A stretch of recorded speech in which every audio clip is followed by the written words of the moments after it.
Assalamu warahmatullahi wabarakatuh. Dear viewers, we are going to start today the course of essay writing. As you know, essay writing is the course that the student has the ability to write an essay. This course has to have a prerequisite, which is basic writing skills.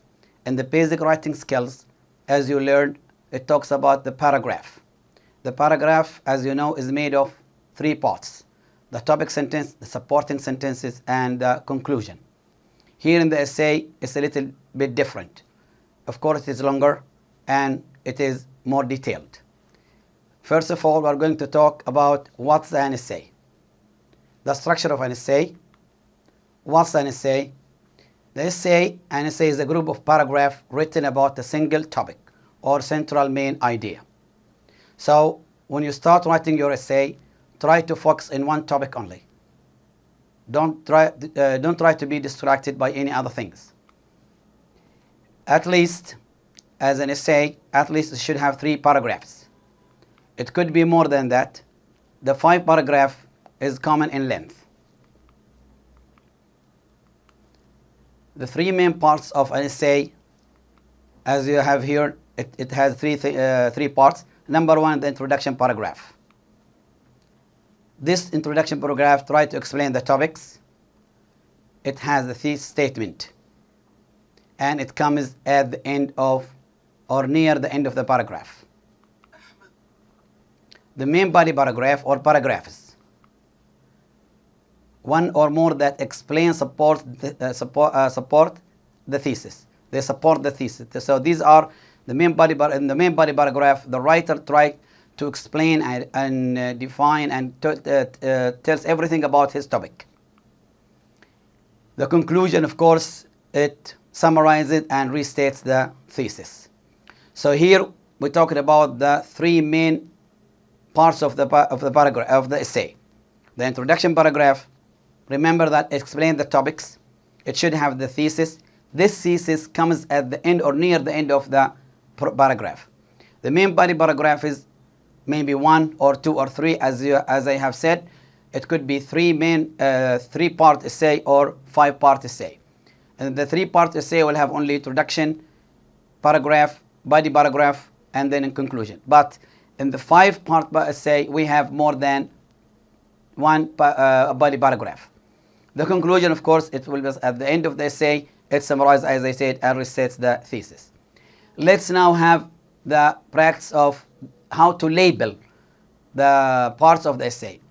Here we have the figure. This figure, as you see, is divided into 3 parts.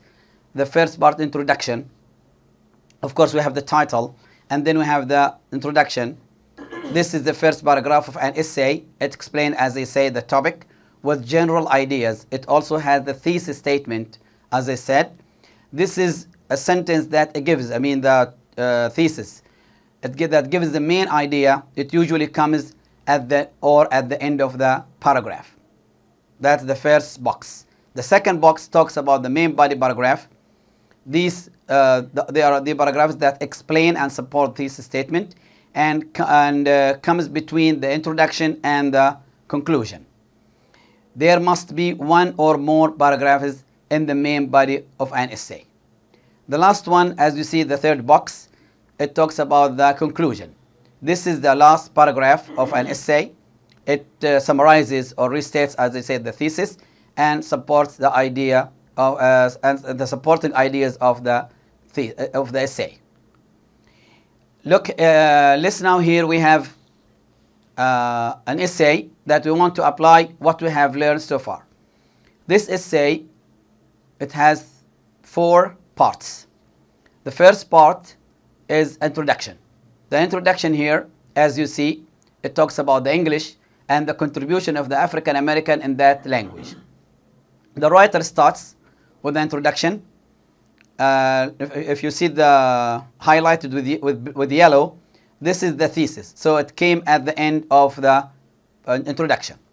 Okay. Here we have body paragraph 1, because as I said, this sentence or this essay has 4 parts. So it has paragraph 1. This paragraph 1, of course, supports parts of the thesis. And paragraph 2 continues the talk about the supporting details of the essay. The last one, the conclusion paragraph. Conclusion paragraph, as we said, it summarizes and restates what the main the thesis, and sometimes it needs an action. So here we have what we have just seen is a model essay in which we have seen the three parts clear: the introduction paragraph, the body paragraph, and in conclusion. And of course, in the introduction, we saw also the thesis that came at the end of the introduction paragraph. Let's now go to outlining an essay. As you have studied in the basic writing skills, and it is crucial, of course, in writing, you shouldn't just have your pen and start writing and thinking that this is that would be a correct writing. No, you have to gather information first. After this gathering depends on you and your prior knowledge. If you have prior knowledge, and of course it depends also on your love, the topic that you love to talk about, you are interested in. The most important thing, try to talk about something you love, you are interested in, because this will help you to gather and to recall information easily. In the outlining here of the essay, we have to know first what's outlining. Outlining is a list of information you will put in your essay. Why do we have to outline? To show how the ideas work together. Of course, we have to number them.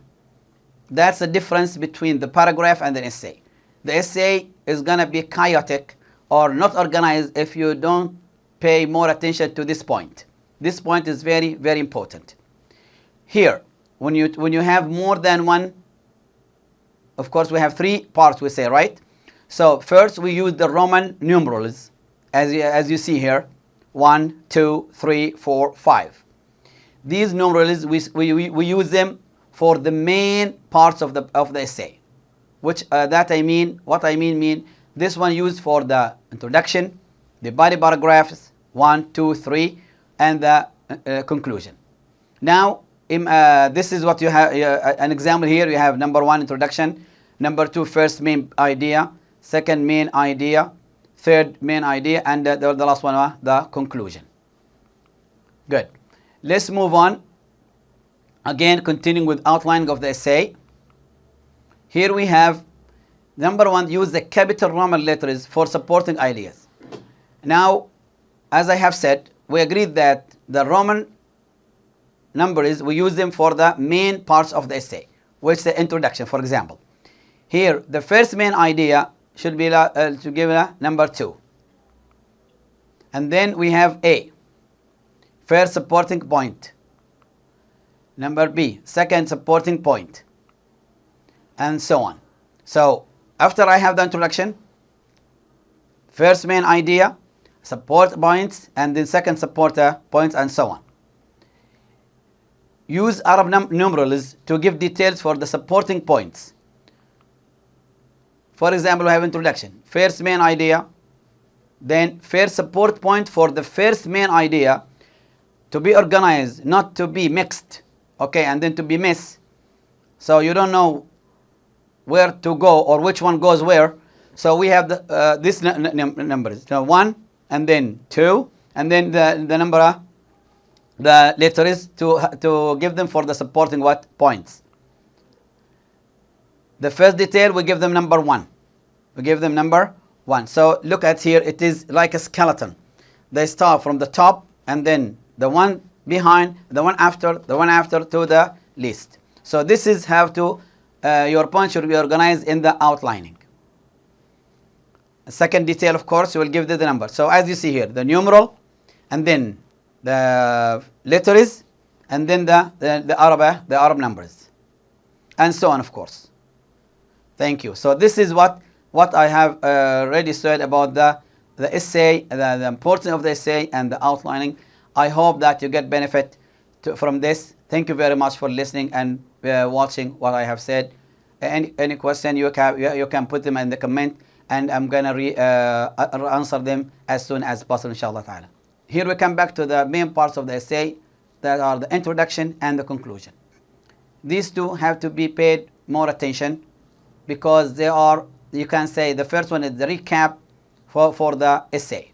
Without introduction and conclusion, it's going to be like a set of paragraphs. So paying attention how to make your essay vivid and correct and expressive, so you have to make a very good introduction. What's an introduction? What's an introduction? This is the first paragraph of the essay.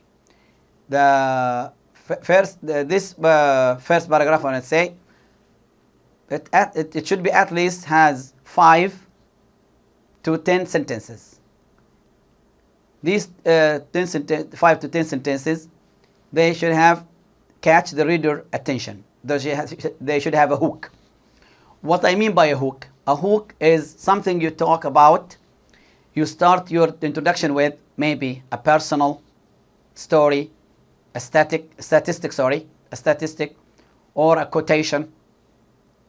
Any one of these may grasp the reader's attention and let him to continue reading your essay. It also gives the general topic of the essay.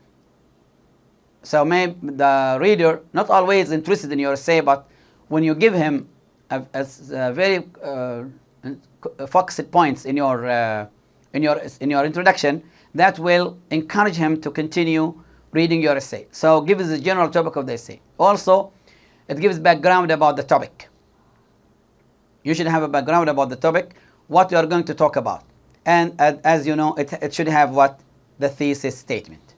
So the introduction, as you hear here in the slide, or as you see in the slide, sorry. So it should have at least 5 to 10 sentences, catch the reader's attention, which we call them a hook, give us the general topic of the essay, give us background about the topic, has the thesis statement. Let's now talk about the strong introduction. How can we make our introduction strong? Number one, introduce the topic clearly. That's the most important thing. You have you can say, weave it very carefully to make your topic clearly in the introduction. Give us several sentences of the information and state the thesis. Here, when you have all these conditions done and applied, so your introduction becomes strong.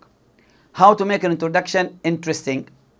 As I said, you should include interesting facts or statistics, a personal story, or an interesting quotation. Let's see here. We have an example of an essay in which the writer uses a personal story to grasp the attention of the reader. He said, before I traveled to the UK last year, I thought that British food as just fish and chips and so on. So this one, we use here the pronoun I, the first pronoun. He said, because he talks about his own and personal story, so he starts his essay with. So as a reader, I am going to be grasped to this kind, because what the writer is going to talk about came as a personal experience. The second one, interesting facts or statistics. As you see here in the picture, we have koala. We all love this kind of animal. Of course, this one also will help will encourage the reader to continue reading. Here he starts with his introduction with giving statistics. Everybody knows the koala, that sweet Australian animal that resembles teddy bear, and you know teddy bear has a very loving place in our hearts, especially girls. Although koala look like toys, they are actually strong climbers and spin. So he talked a lot about he gives facts about and statistics about the number of the koala that they are going to be declined, and the reason for the declination of this kind of lovely animal. The other kind here is give an interesting quotation. This writer starts with a stitch in it at times saves 9. So this is a quotation, and he starts with introduction with, all these three, they usually encourage the student or the reader to continue reading your what? Your essay, because your introduction was good and well written by adding what? One of these what? You can say features of the introduction. With this we come to the end of the introduction. Let's now talk about the conclusion. The conclusion, as you know from the verb conclude, means to summarize, to finish. The conclusion is the final paragraph of the essay. Of course, it summarizes the main points, the points that you have already talked about in the main body paragraph, of course. It restates the thesis that you put in the introduction. Try to restate the, but of course, try to avoid using the same words. This is going to be to make your essay, you can say, weaker. So try to restate it, but in another words. Makes final comments. Okay, what do you want the reader to get from your essay? The comments that you have about this topic. You may emphasize an action to be done. As you know, nowadays we have, for example, the atrocious invasion of the Israeli on Gaza. I wrote an essay about the suffering of the people in Gaza. I have the introduction. I put the paragraph, the body paragraph, the second paragraph, and then the conclusion. So as a reader, I don't just want you to read and cover the book or the newspaper that you have seen my essay on, or the post you have seen in my Facebook or Instagram, whatever. So I wanted to have an action. So you read it, another one read it. So all together, we have to make an action, go to the street, make a recommendation, whatever. So this is actually the importance of writing. Why we write, actually, guys? We write to express our ideas. We have ideas. We have concerns. We want to show others and to make them aware about our problems. We have problems, of course. We have here in Yemen, and we have worldwide in the Muslim. And sometimes we have to make the people aware about these things. So this is the writing. This is the most important part of the writing. It's not a matter of putting words together and finish. No. Try to have an idea, very good idea, to be part of change. Throw out your writing. Of course, by writing your essay, you create an image in the reader's mind about the topic you are talking about. Thank you very much again for listening and viewing my second class. See you inshallah next class. In the same time, I assure you that if you have any comments or questions, you can put them in the comments, and I'm ready inshallah to answer them as soon as possible. Thank you.